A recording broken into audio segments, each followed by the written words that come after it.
Bonsoir tout le monde, j'espère que vous allez bien. Alors, petite expression par rapport justement à la bassesse d'esprit encore des réseaux sociaux comme d'hab, hein. La bassesse d'esprit de YouTube, quel que soit le réseau social en fait, hein, dans lequel on est actuellement.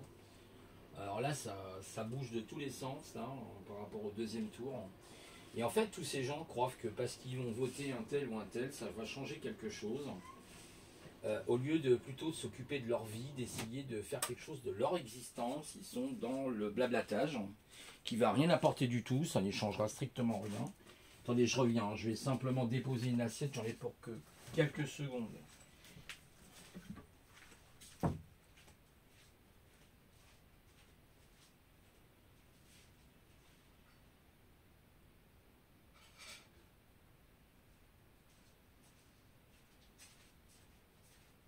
Me revoici, me revoilà. Donc voilà, je disais simplement, voilà, beaucoup de blablatage, hein, ça parle beaucoup, hein, comme d'hab. Et en fait, qu'est-ce qu'il y aura de plus? C'est rien de spécial. Ces gens n'ont pas compris qu'aujourd'hui, comme disait Laurent Oberton, hein, il ne sert à rien, parce que les politiques sont complètement morts, quel que soit le niveau que vous preniez. Alors vous pourrez voter, mais en fait, vous savez, le vote, c'est comme quelqu'un, quand vous allez voter, en fait, vous avez un gagnant et des millions de perdants, en fait. D'un côté comme de l'autre. Donc, alors il y a des gagnants, ouais, si on peut dire des gagnants, mais le gagnant, celui gagnant, c'est celui pour qui vous aurez voté, effectivement. Alors certains se battent entre Macron et Marine Le Pen, mais Marine Le Pen dira ce qu'elle a à dire. Et est-ce qu'elle appliquera ensuite ce qu'elle dit? Ça c'est moins sûr, étant donné que les gens oublient quand même un petit truc important, c'est que les politiques sont rattachés à l'Europe, et comme ils sont rattachés aux consignes de Madame Ursula von der Leyen, vous ferez ce qu'on vous dit. Voilà, ils feront ce qu'on leur dira de faire, et sinon ils auront des menaces. Alors déjà par rapport à l'Europe, et en France, et surtout en France par rapport aux États-Unis. Voilà. Alors, évidemment, quand on voit celui qui dirige actuellement les États-Unis, on peut être tout à fait sain d'esprit à s'amener si le type va pouvoir continuer de diriger les États-Unis avec son gouvernement fédéral. Ça, c'est moins sûr. De toute façon, ça n'y changera pas grand-chose parce que ce sont derrière tout ça, ce sont de toute façon les grandes multinationales, c'est BlackRock aussi, et c'est, je l'ai déjà répété à plusieurs reprises, les grands systèmes financiers. Comment voulez-vous changer une société, changer une humanité si déjà vous ne comprenez pas ça? Donc les gens vont tous aller voter, ouais, alors j'en entends là certains, ouais, si tu votes pas, c'est qu'ils disent rien consent, mais ça n'a strictement rien à voir. C'est pas parce que vous dites rien que vous consentez au système, vous n'avez rien à foutre, le système il est mort. Donc, vous pourrez voter ce que vous voulez, vous pourrez voter pour les extraterrestres, pour Mars, pour Pluton, pour tout ce que vous voulez. C'est pas les politiques qui ont un poids, ok? Les politiques, ils ont le poids qu'on leur donne, ok?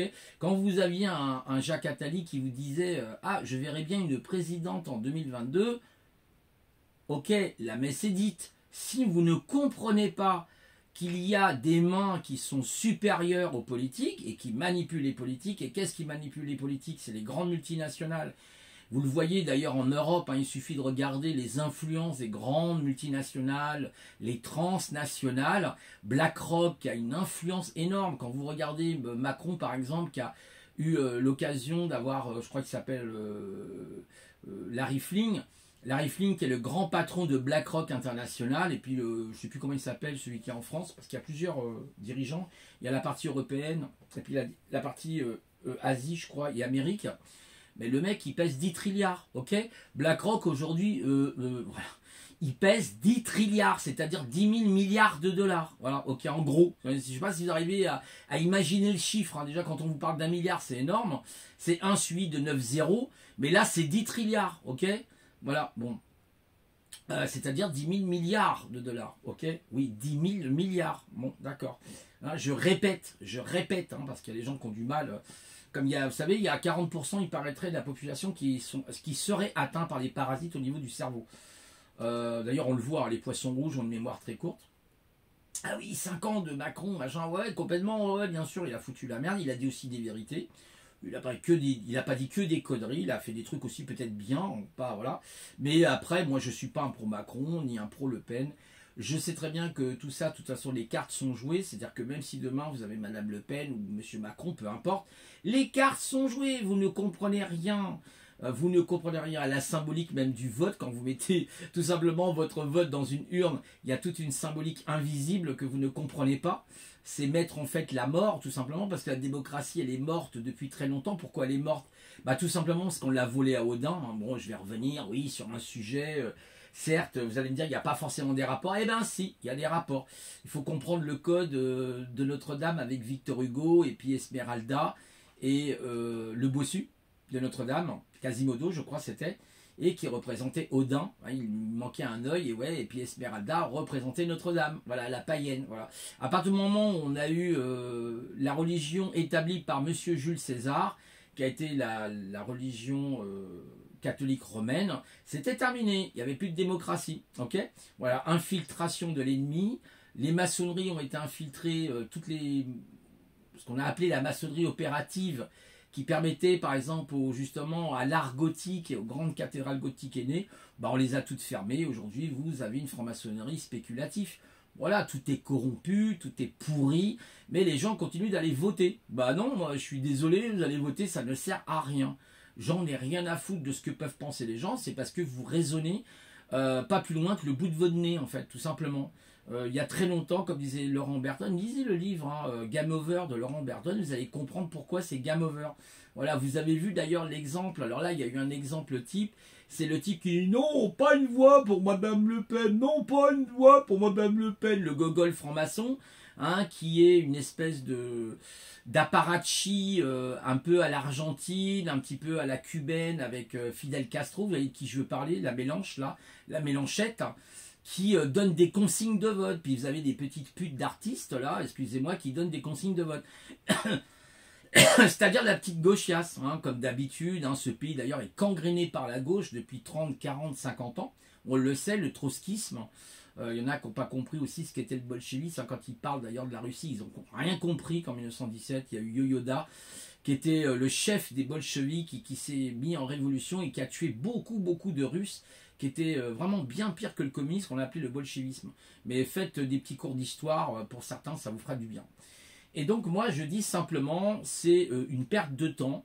Donc occupez-vous de vous au lieu d'aller vous occuper de quelqu'un qui aura un mandat et qui sera télécommandé par la finance, qui sera télécommandé par l'Europe, par Madame Ursula von der Leyen, vous savez, Hitler, von der Leyen, hein, puis Monsieur Strauss-Watch, Strauss-Watch, voilà, vous voyez à qui vous avez affaire, hein, attention, vous allez bientôt être dans une société, enfin, c'est Davos qui décide, hein, voilà, c'est Davos avec Monsieur Klaus Schwab, hein, qui a écrit 2 bouquins, un qui s'appelle La Révolution industrielle et un autre qui s'appelle le Great Reset. Bah lisez, il faut lire dans la vie, il faut se renseigner, il faut, voilà quoi. Et bah ouais, je pousse un coup de gueule parce que la débilité dans les réseaux sociaux est d'un niveau, mais alors pathétique. Vous avez l'autre, le Philippot, qui fait sa pub en permanence avec ses rhinocéros d'un côté et de l'autre côté, plus jamais Macron. Voilà. Tout ça, c'est de la pub. Ce sont la majorité des cathos. Voilà, vous regardez, toute cette résistance, c'est une résistance de cathos, de catholiques. Hein. C'est-à-dire ceux qui ont massacré mon peuple. Hein, moi, parce que je suis voilà, celte. Je me revendique être un celte ou un celte, ou on dit plutôt un celte en réalité. Et les Vikings, voilà, et nos frères germains qui étaient venus à notre secours. Heureusement qu'ils étaient là d'ailleurs, pour chasser justement l'ennemi de l'intérieur, parce qu'il y avait les Mérovingiens et qu'il y avait aussi le califat hein, qui a vendu, et puis évidemment les juifs de l'époque hein, qui ont fait vendre au califat les esclaves blancs. Et oui, il y a eu un génocide qui a été commis sur mon peuple, voilà, et c'est pour ça que je ne supporte pas ces religions monothéistes qui détruisent réellement la pensée multiple. Et je le dis, ces gens sont de faux résistances. C'est des faux résistances, c'est des résistances télécommandées par à nous et ça clique. Et donc arrêtez de... Voilà, parce qu'ils ont menti sur plein de choses, ils ont menti sur l'histoire. Voilà, bon, c'est toujours la même histoire. Il faut lire, hein, regardez le code de Victor Hugo avec le livre Notre-Dame de Paris et vous comprendrez ce qui s'est passé. Vous comprendrez beaucoup mieux ce qui s'est passé. Voilà, avant la France, avant que François Ier instaure la langue française, on appelait ça la Gaule, voilà. J'ai la Gaule, non, t'as la Gaule, nous avons la Gaule, vous avez la Gaule, elles auront la Gaule. Voilà, bon bref, je déconne. Non, faut bien rire, hein, dans la dystopie dans laquelle on est, il vaut mieux rire, hein, franchement. Voilà, alors vous parlez d'autre chose de quoi? Bah, j'ai réussi mon projet 4, voilà, sur le SEO, le Search Engine Optimization. Donc j'ai réussi mon... Et là j'attaque le projet 5. Donc j'espère que j'aurai fini au moins le projet 5 parce qu'il me manquera 2 projets. Malheureusement, ça sera la fin de mon financement. Donc j'espère finir au moins le projet 5. Mais ça va être ric-rac parce que j'aurai à peine 2 semaines. Parce qu'on est le 18, ça fait 12 jours. Le 9, ouais, ça fait 3 semaines. Ouais, 3 semaines.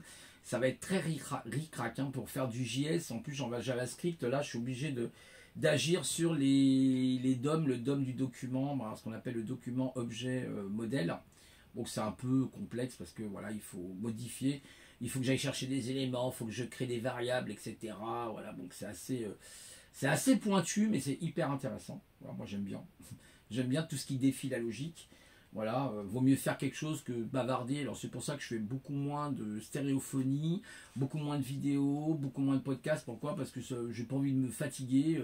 Parce que je pense qu'il y a tellement de...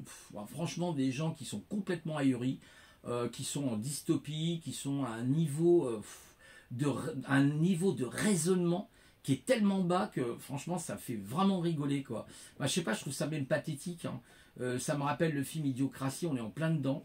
Et vous avez tous ces gens qui tombent dans le panneau politique aujourd'hui qui ne vaut plus rien. Voilà, je voulais vous le dire. Ça ne vaut plus rien. En tout cas, c'est mon avis. C'est mon avis et mon avis est bien montré sur les expériences qu'en réalité tout ça, c'est chapeauté par des forces qui sont bien supérieures à tous ces politiques. Et le plus important, c'est de vous occuper de vous, voilà, de votre vie, de faire quelque chose de votre vie. C'est ce que je dis toujours. Ah oui, mais les politiques, ils peuvent nous empêcher. Oui, c'est vrai. On se bat aussi pour des libertés, je le conçois. Mais la désobéissance civile existe aussi. Vous avez le droit de dire non. Voilà, quand ça commence à toucher votre intégrité, quand ça commence à toucher votre dignité, vous avez le droit de dire non. Ça fait partie des droits de l'homme. D'ailleurs, pour parler des droits de l'homme par rapport à vous savez quoi, la pic-pic là, eh ben, le 27 janvier 2021, il faut aller au Conseil européen. Il y a 3 lois qui ont été faites, la 731, la 732 et la 733, pour savoir pourquoi ils ne peuvent pas. Voilà, donc, et puis essayer de prendre sa souveraineté. C'est important, voilà, et ça permet de mieux se protéger. Voilà. En attendant, préparez-vous, parce que si on a M. Macron qui passe, ceux qui ont le RSA, ils ont intérêt de chauffer leur cul, parce que là, du coup, il faudra qu'ils bossent pour 6 € de l'heure pendant 20 heures par semaine. Et puis, il y aura sûrement la possibilité de foutre la pique-pique obligatoire, mais bon, ils iront se faire enculer, en gros. Peut-être que je finirai dans les camps de la mort, je sais pas, vous savez, comme pendant la Deuxième Guerre mondiale. C'était comme ça que ça a commencé, Hitler. En fait, si vous voulez, Hitler faisait la cour à la classe ouvrière, hein, parce qu'il y avait un énorme chômage, il y avait un chômage qui était monté jusqu'à 30% en Allemagne, en Saxe, je crois, notamment. Et c'est comme ça qu'Hitler a pris le pouvoir. On a l'impression qu'il y a une espèce de Roland qui se prépare, là, vous voyez. Donc, c'est les maîtres du monde hein, qui sont derrière ça. C'est les gros Richachman, comme monsieur Bill Gates, la porte de l'enfer, Bill la terreur, le The Hell, vous voyez, c'est le Very Old Hell de monsieur Bill Gates hein, et toute la clique. Voilà, peut-être Elon Musk va nous sauver pour finir. Il y a certains qui disent que c'est l'antéchrist. Ah bon? Ah ouais, c'est la technologie, alors c'est l'antéchrist. N'importe quoi. Arrêtez de délirer, quoi. Ces gens, j'en ai ras le cul, des cons. Mais des cons. Mais vraiment des cons qui racontent n'importe quoi. Allez voir le documentaire d'Elon Musk si vous avez Netflix et même en dehors de Netflix. Allez voir le documentaire sur la conquête spatiale. Vous allez voir, c'est passionnant comment Elon Musk a repris la NASA. Comment il a fait des SpaceX qui sont capables de revenir, hein, les réservoirs, parce que ça coûte une fortune, d'atterrir directement. C'est prodigieux ce qu'ont fait ces ingénieurs, prodigieux ce qu'a fait Elon Musk, au lieu de critiquer les gens, parce qu'Elon Musk, oui, c'est l'homme le plus riche, ouais, c'est l'homme le plus riche, oh ouais, il est riche, il est multimilliardaire. Vous savez, c'est vraiment le bac à sable, on est dans le bac à sable aujourd'hui. Ouais, mais c'est pas un homme spirituel, voilà. C'est rigolo, parce que même Elon Musk, vous savez, à un moment donné, en fait, vous le regardez, il est dans la tour de contrôle et il voit la fusée qui part. Et vous le voyez, il est stressé, tout ça. Et moi, je suis pareil, j'étais là, je regardais le reportage, j'étais hyper stressé. Vous voyez la fusée qui monte et tout. Et en fait, voilà, il fait un travail énorme, mais les gens, faut qu'ils critiquent tout. Ils ont toujours tout. Non, on n'a pas à critiquer la technologie, on n'a pas à critiquer la science. C'est pas ça le problème. Quand est-ce que les gens vont se réveiller de comprendre que c'est des problèmes éthiques, c'est pas des problèmes de science ou de technique, bande de bolos, va. Alors on voit vraiment mais les niveaux, vous savez, je vais vous dire un truc sans me vanter. Depuis que je suis développeur, je vois vraiment le niveau des gens. Et je vous assure, c'est une catastrophe. C'est une catastrophe. Il y a beaucoup de gens qui feraient mieux, au lieu de parler, parce que je ne vais pas passer 3 heures à vous parler d'ailleurs, bah, ils feraient mieux de faire des choses de leur vie. Franchement, je sais pas, fais n'importe quoi, de la peinture, de la plomberie, je sais pas. Ce que t'aimes, ce que t'aimes, ce que t'aimes. Il faut de tout pour faire un monde. Mais arrêtez d'argumenter. Puis vous avez toujours des gens dans le négatif, hein, toujours dans le négatif, Tout va mal. Ce que disait Macron, les Français sont toujours à se plaindre. Elle ne comprend pas, c'est compliqué, c'est difficile. Et qu'est-ce que tu fous de ta vie, espèce de merde? Voilà, donc en fait, c'est ça le problème. C'est toujours d'attendre après les autres. Au lieu de se dire, je suis structuré, je sais ce que j'ai à faire, comme moi, là, vous voyez, j'ai 58 ans, je suis une formation qui me plaît, ça me plaît, c'est mon intérêt, c'est pas celui des autres. Et puis s'il y en a qui sont pas contents, eh ben ils changent de crèmerie, ils changent de chaîne, ils vont pas sur ma chaîne YouTube, j'en ai strictement rien à foutre de ces gens-là, ils ne m'intéressent pas, voilà. Et voilà, et c'est tout, basta. Alors moi j'encourage plutôt les gens à se prendre en main et d'essayer de faire quelque chose de votre vie, de faire des formations. Oui, les formations sont payantes, elles sont des fois gratuites, et puis ça peut vous apporter des choses, vous apprenez des choses, ça vous oblige à vous lever le matin, ça vous oblige, au lieu d'être sur YouTube en permanence, au lieu d'être sur Facebook, à faire des selfies et à raconter votre vie, bah non, l'idéal c'est vraiment de s'occuper de soi. On n'a qu'une vie peut-être sur cette planète et il faut en profiter. Voilà, il faut pouvoir en profiter. Voilà. Et d'arrêter de toujours s'arrêter sur du superficiel, parce que la pédagogie, enfin la démagogie plus exactement, et pas la pédagogie, mais la démagogie, notamment des politiques, ça ne vous avance à rien. On juge la valeur d'un homme, non par ce qu'il dit, mais par ce qu'il fait. Or, vous voyez bien que sur les réseaux sociaux, il y en a beaucoup qui parlent, mais qui font peu de choses. Voilà. Et vous en avez d'autres qui vous disent, alors pour qui tu vas voter, pourquoi tu vas faire ça, mais ça ne regarde que vous. Les gens, ça ne les regarde pas, c'est personnel. Vous allez ou vous n'allez pas voter, vous faites ce qui... mais c'est qui dit rien, consent. Mais qu'est-ce que ça veut dire? Ça veut strictement rien dire. Vraiment à rien dire. Voilà, bon, bah, de toute façon, on est dans l'illogisme, hein, la dystopie, hein, c'est ce que je vous ai dit au départ. Parce qu'ils ne sont pas logiques, hein. Je ne vais pas leur donner des conditions à faire avec des if et des else, parce qu'ils vont avoir du mal, les pauvres, à comprendre. Et si je leur mets des boucles en plus, et des conditions pardon, qui sont imbriquées, là ils vont moins encore comprendre. Voilà, donc ça c'est l'illogisme. Hein. Si, alors tu fais ça. If, alors tu fais ça. Ah ok, d'accord. Bon bref. Vous savez, ils me font penser à des boucles. En fait, en informatique, vous avez un système qu'on appelle une boucle. En fait, une boucle, elle fait un tour et à chaque fois, elle s'incrémente de 1. Par exemple, vous faites une boucle qui fait 1 to 10, 1 to 11. Par exemple, 10, bah, en fait 1 to 10, bah, ça veut dire que vous allez de 1 à 10. Et de 1 à 10, et bah, hop, votre boucle, elle est terminée. Ou alors, vous faites des boucles à l'infini. Et là, en fait, à l'infini, c'est le symbole de l'infini. Vous savez, cette espèce de 8 couché horizontalement. Et là, bah, vous le voyez, c'est des boucles à l'infini, c'est toujours les mêmes conneries débitées par des deux neurones en fait. Hein. C'est-à-dire en fait, c'est des gens avec 2 neurones et qui ne voient pas plus loin. C'est-à-dire ils n'ont aucune vision holistique, ils n'ont aucune logique et ils croient que c'est que politique. Voilà. Donc là, au lieu de prendre les problèmes par les cornes et de voir la vision holistique et d'arrêter de dire ouais c'est les politiques, non, la politique elle est morte aujourd'hui, il n'y a plus de démocratie depuis belle lurette. Je ne sais pas si vous avez compris encore qu'il n'y a plus de démocratie depuis belle lurette. Voilà. Aujourd'hui, c'est les oligarques très riches, multimilliardaires, Bill Gates, George Soros, Monsieur Xi Jinping qui commandent. C'est ces gens-là qui commandent aujourd'hui. Ok, d'accord. C'est multimilliardaires, c'est grandes multinationales, c'est BlackRock, et je vous en passe des pires et des meilleurs qui ont le pouvoir aujourd'hui. Ce ne sont pas les politiques, car les politiques font l'agenda qu'on leur demande de faire. Maintenant, ils ne s'en cachent pas. Vous regardez l'agenda 2030 et voilà, vous avez tout. Il n'y a même pas de complot en fait, hein, parce qu'ouvertement, ils vous disent voilà, en 2030, il faudra le transhumanisme, il faudra ci, ça, ça. Voilà. Donc c'est à nous de refuser catégoriquement et quitte à se battre, s'il faut se battre, on se battra. Et si on meurt, eh ben, on mourra avec la dignité. On mourra la tête haute et non pas comme un esclave. Voilà, c'est tout. À partir de ce que je vous ai dit tout à l'heure, par contre, qu'on touche votre dignité, bah, vous avez le droit de vous défendre parce qu'on touche votre dignité. Voilà, c'est les droits de l'homme, tout simplement. Donc, voilà, bah, écoutez, bonne méditation. Et puis, bah, je vous dis à une prochaine fois.